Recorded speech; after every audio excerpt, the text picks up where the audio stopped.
भैया ये गाड़ी साफ करा देना। जी साहब, अभी करवाता हूँ। भैया आप खाना खा रहे हो, लाओ चाबी दो, मैं किसी और से करवा लूंगा। लाओ। अरे नहीं नहीं सर, मैं अभी खाना खा के ना कर देता हूँ। अरे लाओ ना, मैं करवा दूंगा। लाओ। अरे सर, किसी और से क्यों साफ करवाना? और वैसे भी ये सिक्योरिटी गार्ड करते भी क्या है, ऐसे ही खाली बैठे रहते हैं। तुम एक काम करो, साहब की पहले गाड़ी साफ कर दो, फिर खाना खा लेना। चलो जाओ। अरे नहीं नहीं भैया आप बैठो। ईशु, इनकी जॉब ने सिक्योरिटी गार्ड की है, वो तो इनका बड़प्पन है कि हमारे छोटे मोटे काम कर देते हैं। ये क्या भैया, आप सूखी रोटी और प्याज से खाना खा रहे हो? वो क्या है ना साहब, पहले तो मेरे लिए मेरी बीवी खाना बनाती थी, और आजकल मेरी बीवी की तबीयत कुछ ज़्यादा ख़राब चल रही है, तो वो खाना नहीं बना पाती। वो क्या है ना साहब, मुझे सब्ज़ी बनाने नहीं आती, सिर्फ रोटी बनाना आती है। तो मैं क्या करता हूँ ना, रोटी बना लेता हूँ और ये प्याज के साथ रोटी खा लेता हूँ। भैया आप सब्जी बाहर से खरीद के क्यों नहीं खाते हो? साहब आपको तो पता ही है, इस महंगाई के ज़माने में पहले ही बहुत खर्चा है, और हमारी उतनी तनख्वाह भी नहीं है इससे हम बाहर से खाना खरीद के खा सकें, तो हम सूखी रोटी के साथ ही काम चला लेते हैं। मेरी बीवी की तबीयत बहुत ज़्यादा ख़राब है, उसकी दवाइयों का खर्चा, घर का खर्चा, पहले से बहुत सारे खर्चे हैं। और साहब अगर मैं ऐसे ही बाहर से सब्जी लेके खाने लग गया तो खर्चा ज़्यादा बढ़ जाएगा, और उसकी दवाइयाँ भी नहीं लेके आ पाऊँगा मैं, तो इसलिए मैं अभी फ़िलहाल इसी से काम चला लेता हूँ। अरे सर, मैं बहुत अच्छे से जानती हूँ इन लोगों को। ये लोग ना अमीरों के आगे सिर्फ अपना रोना रोते हैं, और कुछ नहीं है, बस ऐसे ही करते हैं ये लोग। ईशु, मैंने तुम्हें कितनी बार समझाया है, अगर मैं किसी से बात कर रहा हूँ तो बीच में टोकते नहीं है। Sorry sir. और भैया आप एक बात बताओ, आप ऑफिस की कैंटीन से खाना क्यों नहीं खाते हो? मैंने तो कैंटीन में लोगों के लिए खाना फ्री कर रखा है, जो भी हमारे स्टाफ मेंबर्स है वहीं से खाते हैं। साहब कैंटीन में खाना तो स्टाफ मेंबर के लिए है, हम जैसे गार्ड के लिए थोड़ी ना है। साहब मुझे कोई दिक्कत नहीं है, मैं घर से रोटी और प्याज ले आता हूँ, मैं इसे खुशी खुशी खा लूँगा, आप टेंशन मत लो।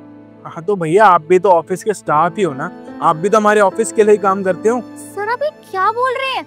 ये सिक्योरिटी गार्ड हमारे साथ कैंटीन में खाना खाएगा? सर आपको तो पता ही है ना हमारा लेवल क्या है और इसका लेवल क्या है।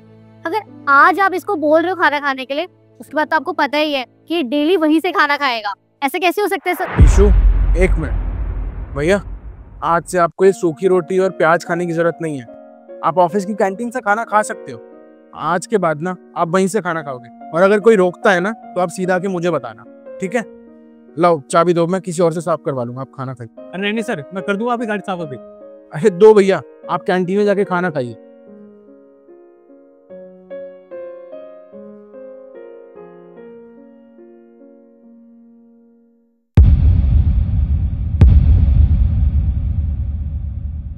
सर मुझे आपसे कुछ बात करनी है। बोलो।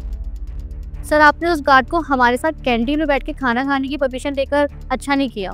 सर आप कुछ तो सोचिए, वो एक मामूली सा गार्ड है, अगर हमारे साथ बैठ के खाना खाएगा तो हमको कैसा लगेगा? और फिर सर उसके स्टैंडर्ड में और हमारे स्टैंडर्ड में बहुत फर्क है। सही बोल रही हो, ऐसा अच्छा नहीं लगेगा। अच्छा तो तब लगेगा जब मेरे सारे ऑफिस के स्टाफ, सिक्योरिटी गार्ड, सफाई कर्मचारी, पियोन, ये सारे मिल के खाना खाएंगे। अच्छा तो तब लगेगा ना। सर आप एक कैसी बात कर रहे हैं? अब सारे सफाई कर्मचारी और फिर हमारे साथ बैठ के खाना खाएंगे? सर आपको उनके स्टैंडर्ड में और हमारे स्टैंडर्ड में फर्क नहीं दिखता है? अच्छा तो तुम स्टैंडर्ड की बात कर रही हो? तुम्हारे स्टैंडर्ड और सिक्योरिटी गार्ड के स्टैंडर्ड में फर्क है, तुम ये कहना चाह रही हो ना?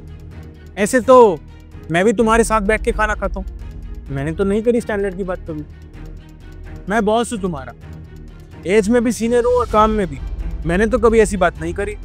और हाँ, ऑफिस में जाके ना सबको बता दो, कल से कोई लंच लेकर नहीं आएगा, सबका लंच यहाँ ऑफिस में प्रोवाइड होगा और सब साथ मिलके बैठ के खाना खाएंगे, समझी?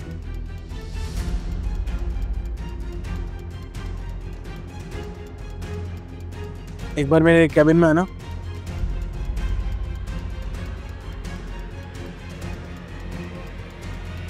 जी सर, आपने मुझे बुलाया? हाँ, कल से तुम्हें लंच लाने की जरूरत नहीं, और तुम्हें क्या, कल से किसी को भी लंच लाने की जरूरत नहीं है, चाहे वो सिक्योरिटी गार्ड हो, सफाई कर्मचारी हो या पियोन हो, मेरे ऑफिस का कोई भी स्टाफ मेंबर। उसको कल से लंच हम प्रोवाइड करेंगे। ये बात जाके सबको बता दो और नोटिस बोर्ड पे भी लिख दो। बहुत बहुत शुक्रिया सर। और हाँ, ये बात बताना मत भूलना कि कल से हम लोग सब साथ बैठ के लंच करेंगे। जी सर। और हाँ ईशु, अगर तुम्हें ज़्यादा ही प्रॉब्लम है ना कि सारे साथ बैठ के मिलके खाना खा रहे तो तुम कल से अपना लंच घर से लेकर आना। ऑफिस की कैंटीन में खाने की कोई ज़रूरत नहीं। वो क्या है ना, तुम भी मेरे लिए काम करते हो और एक सिक्योरिटी गार्ड भी मेरे लिए काम करता है। मेरे लिए सारे स्टाफ मेंबर इक्वल है और उनमें मैं कोई भेदभाव नहीं करता हूँ। समझ में आई बात? सॉरी सर, मैं आगे से ऐसा नहीं करूँगी। आप लोग जा सकते हो।